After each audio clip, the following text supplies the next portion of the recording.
Woke up in the morning, check the charts like it's a habit. Bitcoin hitting numbers got me feeling like a magnet. Ethereum's on fire, gas fees through the roof. DeFi got me yielded, I'm stacking up the proof. Crypto bulls, we rising up, never gonna fall. Crypto bulls, stacking up, answering the call. Hello everyone, welcome to crypto bulls. मैं हूँ Rishi Shrivastava and आप सबका स्वागत है crypto bulls में। Crypto market के बारे में, ब्लॉकचेन के बारे में हम बात करेंगे। मैं आपको बताऊंगा latest updates and crypto market and blockchain market में। आप स्क्रीन पे देख सकते हैं, मैंने यहाँ पे आप इक्विटी यानी स्टॉक मार्केट जो मेजर इंडिसेस है, चाहे वो US, India, China, Japan, EU, सारे जो मेजर इंडिसेस है उसके प्राइस एक्शन दिखाए जाएंगे एंड ऑल्सो आपको क्रिप्टो मार्केट के भी प्राइस एक्शन दिखाए जाएंगे। तो क्रिप्टो मार्केट के बारे में बात करते हैं, चलिए। तो जो ओवरऑल मार्केट कैप है वो गिर चुका है 3.26 ट्रिलियन पे, डाउन 3.6% आज इन 24 आवर्स। वहीं पे अगर हम फियर एंड ग्रीड इंडेक्स की बात करते हैं तो वो 55 से 60 के बीच में है, जो कि न्यूट्रल सेंटिमेंट शो करता है। लेकिन मार्केट में बिल्कुल भी ऐसा नहीं है। मार्केट में काफ़ी फड मचा हुआ है, मार्केट में काफ़ी फियर है, मार्केट में काफ़ी अनसर्टेनिटी है एंड भर भर के डाउट है। क्या होने वाला है किसी को कुछ पता नहीं। वहीं पे अगर हम बात करते हैं जो बिटकॉइन, वो है 104,200 के आसपास ट्रेड कर रहा है, डाउन ऑलमोस्ट 3.5%। वहीं पे इथीरियम 2500 के आसपास ट्रेड कर रहा है, ऑलमोस्ट 3% डाउन आ चुका है इथीरियम भी। BNB फ्लैट है, ट्रॉन ये फ्लैट है, लेकिन बाकी सारे कॉइन्स काफ़ी रेड में है, काफ़ी डाउन आ चुके हैं। काफ़ी बड़ा हमको एक डिप आता हुआ मार्केट में दिख रहा है। हाइपर लिक्विड के बारे में मैं बात करूंगा। हाइपर लिक्विड ने रिसेंटली अपना ऑल टाइम हाई मारा था, लेकिन वहाँ से काफ़ी गिर चुका है हाइपर लिक्विड। तो ओवरऑल जो मार्केट का सेंटिमेंट है वो ख़राब है। उसके बारे में हम रीजंस जानेंगे, क्या हो रहा है, ऐसा क्यों है, उन सब के बारे में हम बात करेंगे थ्रू आउट द वीडियो।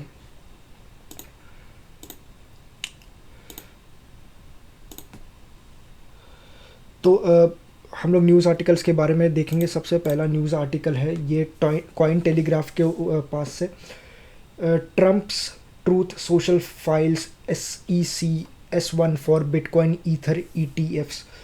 तो जो ट्रम्प का कंपनी है, ट्रम्प जिसके बेसिकली एक फेस है, ब्रांड एम्बेसडर के जैसे का मतलब है ट्रम्प। जो उनके पीछे जो कंपनी है ट्रम्प मीडिया एंड टेक्नोलॉजी, उन्होंने SEC के पास एक S1 एप्लीकेशन फाइल किया है, बेसिकली एक रजिस्ट्रेशन एप्लीकेशन फाइल किया है to launch their own bitcoin and ethereum ETFs।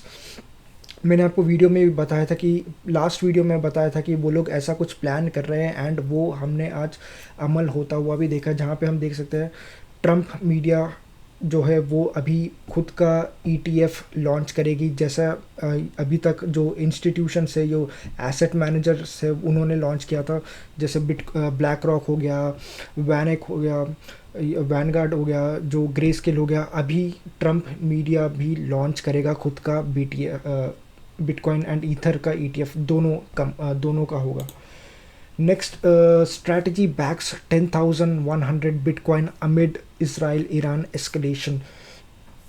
तो दुनिया में चाहे कुछ भी हो जाने दो, दुनिया इधर से उधर हो जाने दो, माइकल सेलर हमेशा हर हफ्ते बिटकॉइन खरीदते ही खरीदते हैं एंड इस बार भी उनको बिल्कुल भी फ़र्क नहीं पड़ता दुनिया में वॉर चल रहा है, क्या हो रहा है, कौन सा दुनिया क्राइसिस में है, उनको कोई फ़र्क नहीं पड़ता। वो सिर्फ बिटकॉइन एक्यूमुलेट करते जा रहे हैं। अभी ऑलमोस्ट अगर मोर देन 500,000 बिटकॉइन वो होल्ड करते हैं एंड वापस वो अभी आप देख सकते हैं स्क्रीन पे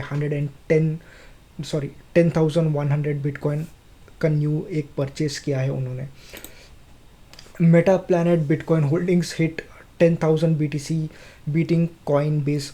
तो हुआ ये है कि मेटा प्लैनेट एक जापानीज़ इन्वेस्टमेंट कंपनी है एंड उनका जो बिटकॉइन का पोर्टफोलियो है वो अभी 10,000 BTC हो चुका है। मतलब मेरा मतलब है कि जो वो उनका जो होल्डिंग्स है वो अभी 10,000 BTC है। द फनी थिंग इज़ यहाँ पे एक पूरा एक इन्वेस्टमेंट फर्म जो है वो 10,000 BTC होल्ड करता है, एंड वहीं पे एक दूसरा फर्म जो स्ट्रैटेजी है जिनके माइकल सेलर है, वो एक ही बार में 10,000 प्लस BTC खरीद लेते हैं। बस ऐसे ही, मतलब कितना मतलब क्रेज़ी चीज़ है ये। अगला काफ़ी इंटरेस्टिंग आर्टिकल है आप सबके लिए, Michael Saylor advisers Pakistan on crypto pivot. तो मैंने आपको काफ़ी वीडियोस पहले काफ़ी एक बार न्यूज़ में बताया था कि जो पाकिस्तान है वो अपना जो सरप्लस एनर्जी है जो प्रोड्यूस करता है वो बिटकॉइन माइनिंग के लिए लगाएगा। मुझे तो ये समझ में नहीं आता, जब अगर लोगों के पास देने के लिए उसके एनर्जी नहीं है तो वो क्रिप्टो माइनिंग में क्या ही एनर्जी प्रोवाइड करेगा। लेकिन हुआ ऐसा है कि जो माइकल सेलर उन्होंने पाकिस्तान को एडवाइस दिया है कि कि आप बिटकॉइन का माइनिंग कीजिए, आप क्रिप्टो का स्ट्रेटेजिक रिज़र्व बनाइए या बिटकॉइन का स्ट्रेटेजिक रिज़र्व बनाइए। क्योंकि द थिंग इज़ जो पाकिस्तान का इकॉनमी है वो काफ़ी बुरे कंडीशन में, हम सबको पता है वो काफ़ी स्ट्रगल कर रहा है। वहाँ पे खाने तक के लिए लोगों के पास पैसे नहीं है। जो पाकिस्तान का करेंसी है वो 2024 में इटसेल्फ 10% गिर चुका था, अभी तो उससे काफ़ी गिर चुका होगा। तो ये स्ट्रगल पाकिस्तान फेस कर रहा है, एंड ये स्ट्रगल से कोप करने के लिए माइकल सेलर ने पाकिस्तान को एडवाइस दिया कि आप बिटकॉइन में इन्वेस्ट करो, ताकि आप एक ऐसा रिज़र्व बनाओ जिससे आप ऐसा इन्फ्लेशन से टैकल कर सकते हैं। जो आपका डेट है, जो पाकिस्तान का डेट है, वो एज ऑफ नाउ $24 बिलियन तक बढ़ चुका है। तो उस चीज़ से टैकल करने के लिए भी माइकल सेलर ने उनको एडवाइस दिया, जो पाकिस्तान को है जो एडवाइस दिया। नेक्स्ट आर्टिकल है जो bitcoin crash as war tensions escalate. तो वॉर के बारे में बात करते हैं। वॉर चल रहा है। 13 जून को suddenly out of nowhere Israel जो है वो ईरान पे मिसाइल्स लॉन्च कर देता है, जो उनके न्यूक्लियर एंड मिलिट्री साइट से उस पर लॉन्च कर देता है मिसाइल्स। जो साइंटिस्ट्स है उनके घर पे बेसिकली, जहाँ पे साइंटिस्ट का जो अकोमोडेशन है वहाँ पे इसराइल जो मिसाइल्स है वो मिसाइल से अटैक कर देता है। तो ये दुनिया में हो रहा है। वहीं पे फिर ईरान रिटेलिएट करता है। ईरान जो है वो तेल अवीव पे काफ़ी सारे मिसाइल्स लॉन्च कर देता है। लेकिन वही अभी तो जो टेंशन है, मतलब जो सीन है वो बढ़ते ही जा रहा है, वो एस्केलेट हो रहा है। जो टेंशन है वो बेसिकली एस्केलेट होते ही जा रहा है, वो कम होने का नाम नहीं ले रहा है। नाइदर जो अपना इसराइल है वो स्टेप बैक कर रहा है, ना ही ईरान स्टेप बैक कर रहा है। And on the other side जो US ट्रम्प है वो प्रोवोक कर रहे हैं इसराइल को एंड ईरान को। द थिंग इज़ जो ट्रम्प एंड इसराइल, जो US एंड इसराइल दोनों नहीं चाहते हैं कि जो ईरान है उसके पास खुद का न्यूक्लियर वेपन हो। अभी तक ईरान के पास न्यूक्लियर वेपन ऑफिशियली नहीं है, मतलब ऐसा ऑफिशियली नहीं है, लेकिन शायद ईरान कोशिश कर रहा है खुद का न्यूक्लियर वेपन डेवलप करने के लिए। ऐसा रिपोर्ट्स है, ऐसा लोगों का कहना है, ऐसा न्यूज़ रिपोर्ट्स का कहना है कि जो ईरान है वो अंडरग्राउंड यूरेनियम एनरिचमेंट कर रहा है। एंड बेसिकली आपको अगर न्यूक्लियर वेपन बनाना है तो आपको 90% यूरेनियम का एनरिचमेंट चाहिए। एंड ऐसा कहा जा रहा है कि ईरान के पास ऑलरेडी 60% एनरिचमेंट उसने ऑलरेडी कर ली है। एंड जो 60% से जो 90% तक का जंप है वो काफ़ी जल्दी ईरान अचीव कर सकता है कुछ ही महीनों में। एंड इस वजह से इसराइल काफ़ी डरा हुआ है। इस वजह से जो है वो उसने ये जो अटैक है वो राइजिंग लायन, आई थिंक उस अटैक का नाम है, उस ईरान के तरफ लॉन्च किया। तो ये कुछ रीजंस है जिस वजह से जो टेंशन है वो बढ़ रहे हैं। एंड टेंशन्स अभी शायद एक रीजनल वॉर भी बन सकता है जो कि काफ़ी बुरा होगा, ग्लोबल इकॉनमी के लिए काफ़ी बुरा होगा। एंड वहीं पे ईरान जो है एक सबसे बड़ा एक जो स्ट्रेट ऑफ होर्मुज है वो कंट्रोल करता है। बेसिकली अगर उस जो स्ट्रेट ऑफ होर्मुज अगर ईरान ने क्लोज़ कर दिया तो जो ग्लोबल सप्लाई चेन है वो एकदम कम्प्लीटली कोलैप्स हो जाएगा। जो ऑयल के प्राइसेस है वो काफ़ी बढ़ जाएंगे। ऑलरेडी ऑयल के प्राइसेस काफ़ी बढ़ चुके हैं क्योंकि लोगों में जो डर है उस वजह से जो ऑयल के प्राइसेस है वो बढ़ रहे हैं। हम देख रहे हैं गोल्ड के प्राइसेस भी बढ़ रहे हैं क्योंकि गोल्ड का प्राइस भी बढ़ रहा है क्योंकि ऑफ कोर्स गोल्ड एक सेफ़र एसेट है। इस तरफ से इस वजह से जो लोग हैं वो गोल्ड की तरफ बढ़ रहे हैं। अगला news, why is Pi network token down today. तो पाई नेटवर्क के ऊपर ज़्यादा हम बात करते नहीं हैं लेकिन आज बात न्यूज़ है तो बात कर लेते हैं। तो पाई नेटवर्क बेसिकली एक ऑन मोबाइल माइनिंग ब्लॉकचेन है जो आपको एक ऐसा टूल्स प्रोवाइड करता है कि आप मोबाइल पे ही एट लो कंप्यूटिंग पावर आप जो है क्रिप्टो माइन कर सके। तो ये आपको पाई नेटवर्क प्रोवाइड करता है। एंड हुआ ये है कि जो पाई नेटवर्क है वो एक अपना न्यू अपग्रेड लाने वाला था एंड उस चीज़ को लेके वो टेस्ट कर रहा था। एंड जो अभी उसका जो मेन लॉन्च होने वाला था, जो मेन नेट लॉन्च होने वाला था Q3 2025 में, वो अभी पोस्टपोन हो चुका है। एंड उस वजह से जो पाई नेटवर्क है वो एक डाउन है, वो एक रीज़न है। दूसरा रीज़न ये है कि जो कम्युनिटी है उससे भी जो पाई नेटवर्क है उसको काफ़ी बड़ा बैकलैश मिला है क्योंकि ऐसा उनका कहना है, जो कम्युनिटी मेंबर्स है उनका ऐसा कहना है कि जो पाई नेटवर्क है वो काफ़ी स्लो है, काफ़ी स्लो डेवलपमेंट कर रहा है। लैक ऑफ ट्रांसपेरेंसी है पाई नेटवर्क में। इस वजह से जो काफ़ी बड़ा जो एक बैकलैश है वो उनको फेस करना पड़ रहा है। वो दूसरा रीज़न है। तीसरा रीज़न ऑफ कोर्स जो मेजर पूरा क्रिप्टो मार्केट डाउन ही है, इस वजह से जो पाई नेटवर्क भी डाउन है। दूसरा अगला news article, Dow Jones down as Trump rejects quick Israel Iran cease fire.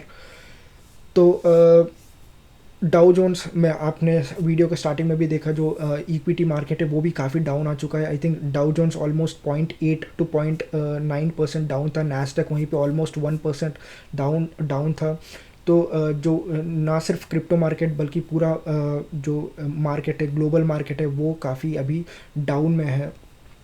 उसका एक ही रीज़न है, जो इसराइल एंड ईरान का जो वॉर चल रहा है वो। तो मैंने आपको पूरा स्टोरी बता दिया कि क्या है।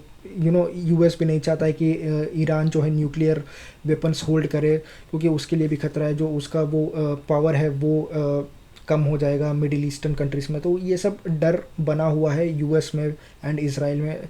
तो उस वजह से जो है पूरा मार्केट डाउन है। अगला article, A16Z backs Eigen layer with 70 million token buy amid Eigen cloud launch. तो आइगन लेयर एक रीस्टेकिंग प्रोटोकॉल है इथीरियम पे, जहाँ पे आप अगर आपको स्टेकिंग तो पता ही होगा, जहाँ पे आप इथीरियम स्टेक करते हैं इथीरियम ब्लॉकचेन में एंड आपको रिवॉर्ड दिया जाता है। आई थिंक 3 to 5% आपको रिवॉर्ड दिया जाता है एज ऑफ नाउ। अभी रीस्टेकिंग क्या है, तो आपको जो रिवॉर्ड में आपको जो इथीरियम मिलता है उसको भी आप वापस से स्टेक कर सकते हैं। वो प्रोटोकॉल आइगन लेयर है।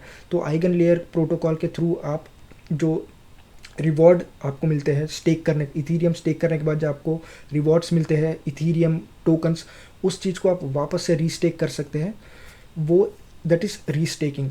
तो आइगन लेयर ने रिसेंटली खुद का एक क्लाउड कंप्यूटिंग टूल निकाला है, प्रोटोकॉल निकाला है, जिसका नाम है आइगन क्लाउड। एंड उसी चीज़ को चलते हुए जो A16Z है, बेसिकली एक डिजिटल इन्वेस्टमेंट कंपनी है, वो जो है 70 मिलियन आइगन लेयर में इन्वेस्ट करी है थ्रू बाइंग कॉइन्स। जो आइगन क्लाउड के जो टोकन्स है या आइगन लेयर के टोकन्स है, उस चीज़ को उन्होंने परचेज़ किया है with investing 70 million US dollars. So BlackRock takes the lead as Ethereum ETF's total assets reach record 10 billion. तो एक रिकॉर्ड नंबर इथीरियम के ETF ने रीच किया है 10 बिलियन। तो जो अभी टोटल ETF एसेट्स है इथीरियम के, वो 10 बिलियन का जो मार्क है वो क्रॉस कर चुके हैं, which is a huge number. And Black Rock as usual उसमें टॉप पे है, उसमें कोई डाउट नहीं, दूसरा कोई पास भी नहीं आता है। Ripple versus SEC lawsuit update, XRP price falls 7% as legal expert dismisses new filing. तो ये एक इम्पॉर्टेंट न्यूज़ है XRP को लेकर। जो XRP XRP का जो केस 2020 से चल रहा है, XRP वर्सेस SEC, एंड बीच में ये न्यूज़ आया था कि SEC जो है वो केस को डिसमिस कर देगा, एंड ऑफ कोर्स रिपल के लिए भी ये काफ़ी पॉजिटिव न्यूज़ है। लेकिन अभी हुआ ये है कि रिपल ने एक SEC के साथ मिलके एक न्यू मोशन लेटर फाइल किया है कोर्ट में, इस चीज़ को लेके कि वो जो रूलिंग है, कोर्ट का रूलिंग, उस रूलिंग को, जो पहला रूलिंग है कि रिपल एक सिक्योरिटी नहीं है या XRP एक सिक्योरिटी नहीं है, एक बेसिकली एक करेंसी है, एक कमोडिटी है, उस चीज़ को इम्प्लीमेंट किया जाए एंड उस चीज़ के बेसिस पे फर्दर जो प्रोसीजर्स है वो किया जाए।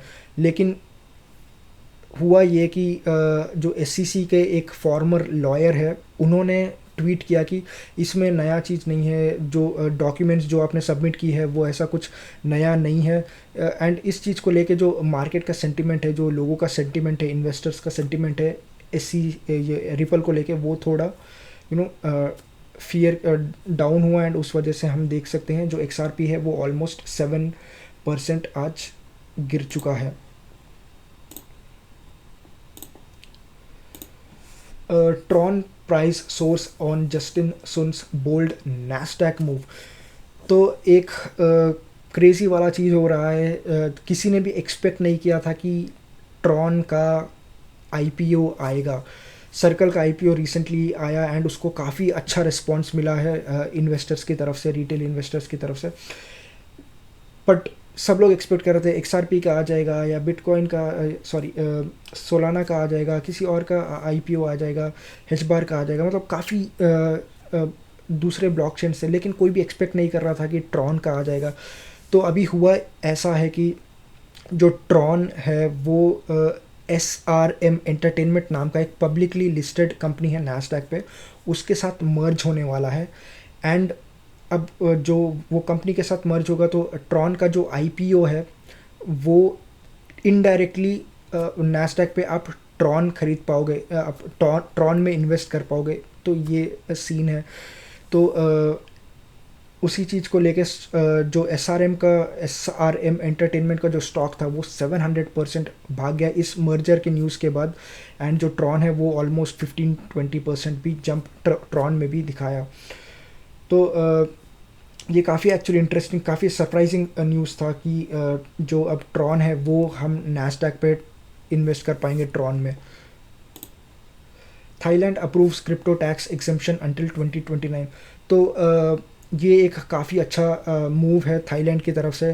2024 में थाईलैंड ने एक्चुअली एक लॉ पास किया था कि वो क्रिप्टो पे कोई टैक्स नहीं लगाएंगे, चाहे वो कैपिटल गेन्स टैक्स हो या चाहे वो वैट हो, या आप चाहे इन्वेस्टिंग करें या फिर आप माइनिंग करें, आप पे कोई टैक्स नहीं लगेगा। आप क्रिप्टो स्पेस में कुछ भी कर रहे हैं तो उसी चीज़ को उन्होंने एक्सटेंड किया है अंटिल 2029। तो अब 2029 तक जो थाईलैंड है वो क्रिप्टो पे बेसिकली कोई टैक्स नहीं लगाएगा।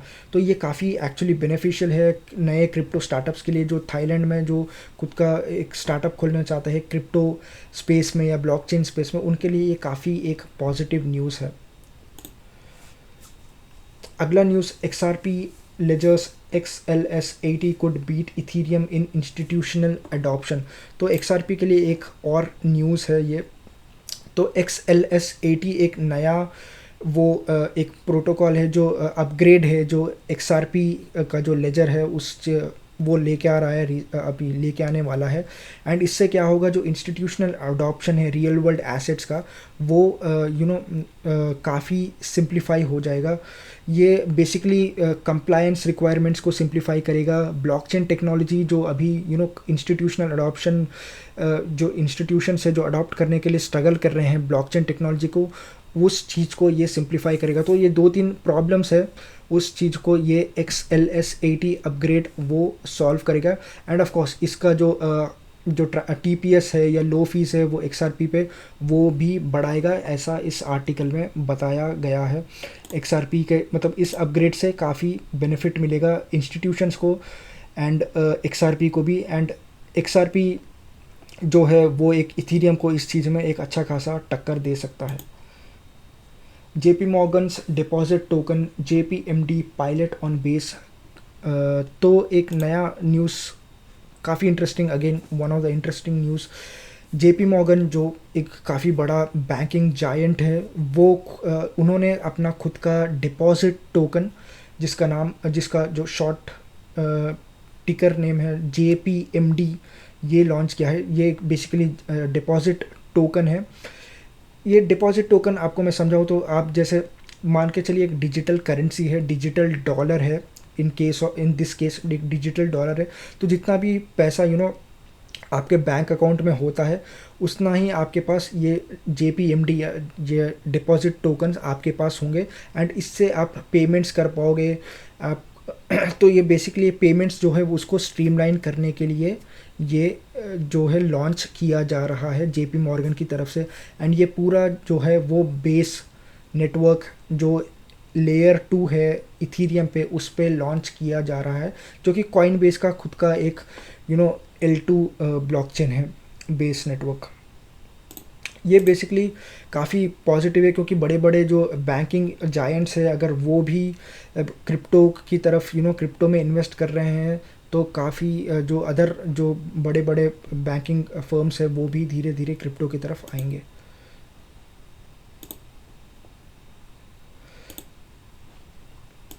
अगला news article, CFTC to regulate crypto in new US bill. तो CFTC ने एक नया बिल पास नहीं किया है, उन्होंने कांग्रेस में इंट्रोड्यूस किया है, उसको अभी कांग्रेस का अप्रूवल आना बाकी है। तो CFTC है क्या? CFTC commodity future trading commission है। तो जैसे दो टाइप ऑफ एसेट्स होते हैं, एक कमोडिटी होता है, एक सिक्योरिटीज़ होता है। सिक्योरिटीज़ एक्सचेंज कमीशन के बारे में तो हमको पता ही है, SEC जो है वो सिक्योरिटीज़ को मॉनिटर करता है, वहीं पे CFTC जो है वो कमोडिटीज़ को मॉनिटर करता है। तो द थिंग इज़, हमने हमेशा ये सुना है कि सिक्योरिटी कमोडिटी, जो क्रिप्टो है क्या वो सिक्योरिटी है वो या कमोडिटी है। तो जो कन्वेंशनल जो स्टॉक्स है वो सब एक सिक्योरिटी है, वो हमको समझ में आता है। जो अगर क्रिप्टो को हम सिक्योरिटी में अगर डालेंगे तो वो क्या होगा, SEC के अंडर फॉल करेगा, एंड SEC उसके हिसाब से रेगुलेशंस बनाएगा, ठीक है। SEC उसको मॉनिटर करेगा। तो वो जो हमने अभी तक जितना भी देखा है, SEC जो है वो काफ़ी एक नेगेटिव स्टांस लेता है आगे क्रिप्टो को लेके अभी तक। लेकिन जो अभी ट्रम्प एडमिनिस्ट्रेशन है, उनका स्टांस जो है वो काफ़ी क्रिप्टो फ्रेंडली है।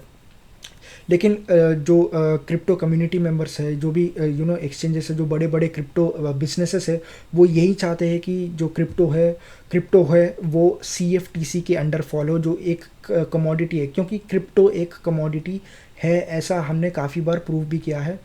हमने ऐसा काफ़ी बार दिखाया। इस वजह से ही हमने बिटकॉइन भी एक कमोडिटी है, हमने देखा है बिटकॉइन का ETF आते हुए देखा है। तो वो क्लियरली शो करता है कि क्रिप्टो एक काफ़ी सारी क्रिप्टो कमोडिटी है, कुछ शायद उनमें से सिक्योरिटी हो सकते हैं, ऐसा कुछ लोगों का कहना भी है। लेकिन अभी देखते हैं वो उसके जो रूल्स है वो अभी क्लियर होने बाकी है कि कौन सा क्रिप्टो को हम सिक्योरिटी मानेंगे, कौन सा को कमोडिटी मानेंगे, वो अभी क्लियर होना बाकी है। तो जैसा ये न्यूज़ कहता है, जो CFTC जो है उन्होंने एक बिल इंट्रोड्यूस किया है कांग्रेस में, जिसका लिए कांग्रेस का अप्रूवल आना अभी बाकी है। अगर वो कांग्रेस का अप्रूवल आता है तो जो क्रिप्टो है वो CFTC मॉनिटर करेगा, उसको CFTC रेगुलेट करेगा क्रिप्टो को। इस चीज़ के लिए उन्होंने बिल इंट्रोड्यूस किया है कांग्रेस में। Coinbase SEC approval for tokenised equities. तो अब कॉइनबेस जो है वो जो इक्विटीज़ या स्टॉक्स जैसे टेस्ला, अमेज़ॉन, एप्पल, जो भी ये स्टॉक्स है, उसके टोकनाइज्ड वर्जन्स आप कॉइनबेस पे ट्रेड कर पाएंगे, ऐसा। एंड उस चीज़ का SEC ने उनको अप्रूवल भी दे दिया है, कॉइनबेस को अप्रूवल भी दे दिया है, एंड हम जल्द ही ये कर पाएंगे। जो इससे बेनिफिट क्या होगा, आप 24/7 आप ये जो है आप ये जो टोकनाइज्ड एसेट्स है उसको ट्रेड कर पाएंगे, ये काफ़ी बेनिफिट है। End of course transaction fees काफ़ी स्लो है, इमीडिएट सेटलमेंट्स है, ये सब बेनिफिट्स है। Bitcoin price stabilises and rallies amid regional conflicts. तो बिटकॉइन के प्राइस के बारे में बताया, बिटकॉइन 104,000 के आसपास कुछ ट्रेड कर रहा है, काफ़ी डाउन आ चुका है, ऑलमोस्ट 4-5% आज गिर चुका है बिटकॉइन। स्ट्रगल तो कर रहा है, स्टेबलाइज अभी तक हुआ नहीं है हम लोग को, क्योंकि कुछ दिन पहले वॉर शुरू होने से पहले, यानी आज से 3-4 दिन पहले जो बिटकॉइन था वो ऑलमोस्ट $109,000 के पास था, आज गिर के $104,000 के आसपास आ चुका है। तो ये जो रीजनल कॉन्फ्लिक्ट्स है, जो मिडिल ईस्ट में जो अभी चल रहा है, इसराइल एंड ईरान का जो के बीच में जो वॉर, उस वजह से पूरा ग्लोबल मार्केट जो है वो अभी सफ़र कर रहा है, वो सीधा रीज़न है। एंड जब जितना लंबा ये चलेगा उतना बुरा है ग्लोबल मार्केट के लिए। देखते हैं कब क्या होता है, कब तक ये होता है। Ethereum stacked supply hits record high. तो 35 बिलियन वर्थ ऑफ इथीरियम जो है वो स्टेक किए गए हैं। तो ऑलमोस्ट 28% ऑफ इथीरियम का टोटल सप्लाई जो है वो स्टेक किया गया है, ऐसा कॉइन टेलीग्राफ के इस आर्टिकल में बताया गया है। एंड ये एक रिकॉर्ड नंबर है, वापस से जैसे हमने कुछ देर पहले ही बात की थी कि इथीरियम का ETF में ने एक रिकॉर्ड नंबर ऑलमोस्ट 10 बिलियन का जो रिकॉर्ड है वो अचीव किया है। वहीं पे इथीरियम का जो स्टेक का जो स्टेकिंग है, इथीरियम का स्टेकिंग है वो भी काफ़ी बड़ा है than before. Tron could implode Wall Street with TRX as collateral. तो मैंने आपको जैसे बताया, जो ट्रॉन है वो SRM के साथ मर्ज करके इनडायरेक्टली अपना IPO लॉन्च करने वाला है। तो अब जब भी आप ये कंपनी में इन्वेस्ट करेंगे तो वो पैसा इनडायरेक्टली ट्रॉन में ही जाएगा, आप ऐसा बोल सकते हैं। तो आप बेसिकली ट्रॉन में ही इन्वेस्ट करने वाले होंगे। तो अभी ये न्यूज़ आर्टिकल का क्या कहना है, तो ट्रॉन, देखिए समझने वाली बात यहाँ पे ये है कि यहाँ पे दो ट्रॉन है। एक ट्रॉन इनकॉर्पोरेशन जो कि कंपनी है, एंड ट्रॉन ब्लॉकचेन जो कि L1 ब्लॉकचेन है। तो जो ट्रॉन इनकॉर्पोरेशन है वो ट्रॉन को होल्ड करता है, वो भी एक इन्वेस्टिंग कंपनी है, लेकिन वो ट्रॉन को होल्ड करता है, काफ़ी सारे ट्रॉन के टोकन्स होल्ड करता है। एंड वो क्लोजली जस्टिन सुन के साथ, जो कि ट्रॉन के फाउंडर है, उनके साथ रिलेटेड है।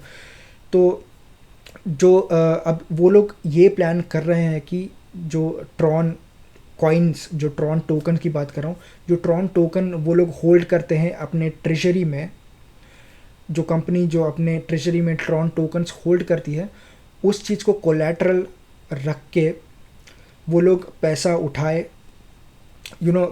उठाए एंड अपने जो स्केलेबिलिटी में इन्वेस्ट करे, अपना जो ट्रॉन का जो ब्लॉकचेन है उसको बड़ा बनाने में इन्वेस्ट करे। तो बेसिकली कंपनी में या ब्लॉकचेन में इन्वेस्ट करे, ऐसा उनका कहना है।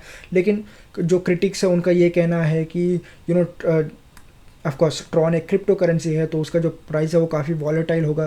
तो इस चीज़ को आप कैसे मैनेज करोगे, ऐसा क्रिटिक्स का कहना है। देखते हैं क्या होता है, क्या ऐसा होगा नहीं होगा, देखा जाएगा। तो आज फेड की मीटिंग होने वाली है। अभी तक न्यूज़ जो है, मतलब जो फेड का जो स्पीच है, जो उनके जो चेयरमैन है जेरेमी पावल, उनका जो स्पीच है वो अभी तक मैंने देखा नहीं है, लेकिन आई थिंक कल मैं देख के उस पर आपको अपडेट करूँगा।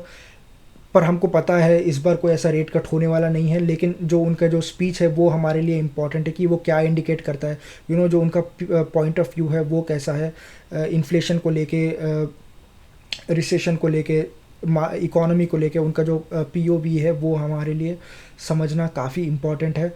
एंड क्या वो इस साल कितने रेट कट्स देख रहे हैं वो भी देखना हमको बाकी है। लेकिन एज ऑफ नाउ इस बार तो कोई रेट कट होने वाला नहीं है। शायद हम नेक्स्ट रेट कट पॉसिबली हम सितंबर में ही देख पाएंगे। Bitcoin ETF inflows hit 412 million amid Iran Israel tensions. तो एक जगह पे हम देख रहे हैं बड़े बड़े इंस्टीट्यूशंस वहाँ पे बिटकॉइन कंटिन्यूसली एक्यूमुलेट कर रहे हैं, दूसरी तरफ हम देख रहे हैं कि बिटकॉइन ETF में कंटिन्यूसली इनफ्लो हो रहा है। यहाँ पे आप नंबर भी देख सकते हैं, एक ही दिन में ऑलमोस्ट 400 मिलियन जो है बिटकॉइन के ETF में पैसा आया है। टेंशन्स दुनिया में चल रहे हैं, जो वॉर है वो चल रहा है, लेकिन जो लोगों का जो कॉन्फिडेंस है बिटकॉइन पे, वो क्लियरली नंबर्स वो शो कर रहे हैं कि जिस तरह से पैसा बिटकॉइन में आ रहा है वो आपको कॉन्फिडेंस क्लियरली शो करता है वो चीज़।